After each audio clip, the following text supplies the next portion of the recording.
ఈరోజు ఉదయము 12 గంటల ప్రాంతంలో కాల్వ శ్రీరాంపూర్ తహసీల్దార్ గారు జాయిద్ పాషా గారు కడెం తిరుపతి అనే ఫిర్యాదుదారు నుంచి రూ. 10,000 లంచం తీసుకుంటూ ఏసీబీకి పట్టుబడ్డారు.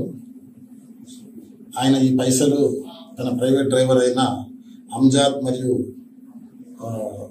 ప్రైవేట్ అసిస్టెంట్ దాసరి ధర్మేందర్ ఈ ఇద్దరి ద్వారా తీసుకుంటూ ఏసీబీకి పట్టుబడినారు. ఈ ఫిర్యాదుదారుడు మరియు బాధితుడైన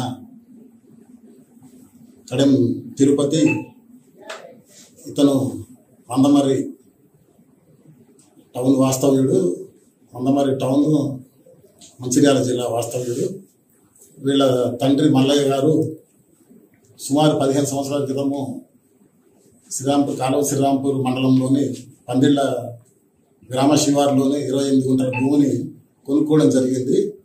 అటు భూమిని మ్యూటేషన్ కోసము ఇంకా 2 సంవత్సరాల నుంచి ఈ ఫిర్యాదుదారుడు కాలువ శ్రీరాంపూర్ మండలం చుట్టూ తిరుగుతున్నాడు. ఈ పని కోసం తహసీల్దార్ గారు ఆల్రెడీ గతంలో 50,000 లంచం తీసుకున్నారు. తీసుకుని కూడా పని చేయకుండా రిజెక్ట్ చేయడం జరిగింది. దాంతో బాధితుడు ప్రజాభవన్లో కలెక్టర్ గారిని దరఖాస్తు చేసుకోవడం జరిగింది. కలెక్టర్ గారి ఆదేశాల మేరకు తహసీల్దార్ గారు గత నెల 23వ తారీఖు నాడు మ్యూటేషన్ చేయడం జరిగింది ఆ భూమిని. మొన్న తహసీల్దార్ గారు తన ప్రైవేట్ అసిస్టెంట్ల ద్వారా ఫోన్ చేసి పిలిపించి పని అయినందుకు గాను ఒక 10,000 ఇవ్వాలని చెప్పి డిమాండ్ చేశారు.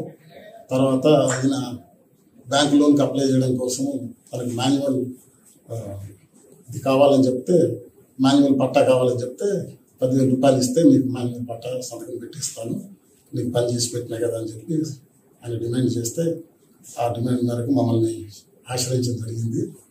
ఈరోజు మేము పథకం ప్రకారము వాళ్ళని తహసీల్దార్ గారు 10,000 తన అసిస్టెంట్ ద్వారా తీసుకుంటుండగా జాయిద్ పాషా కాల్వ శ్రీరాంపూర్ తహసీల్దార్ గారిని పట్టుకోవడం జరిగింది.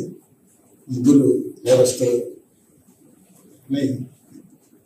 స్పెషల్ కోర్టు ఏసీబీ కోర్టు కరీంనగర్లో హాజరుపరచడానికి మేము అరెస్ట్ చేసి తీసుకొని వెళ్తున్నాము. కేసు పరిశీలనలో ఉంది.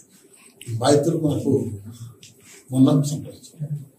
బాధితుడికి ఫోన్ చేసి ప్రైవేట్ అసిస్టెంట్ ధర్మేంద్ర ఫోన్ చేసి రమ్మని చెప్పడం జరిగింది.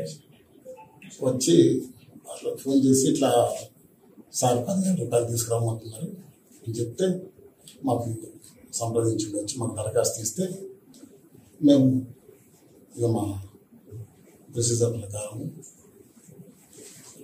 ఇక ఈరోజు ఆయన లంచం తీసుకుందా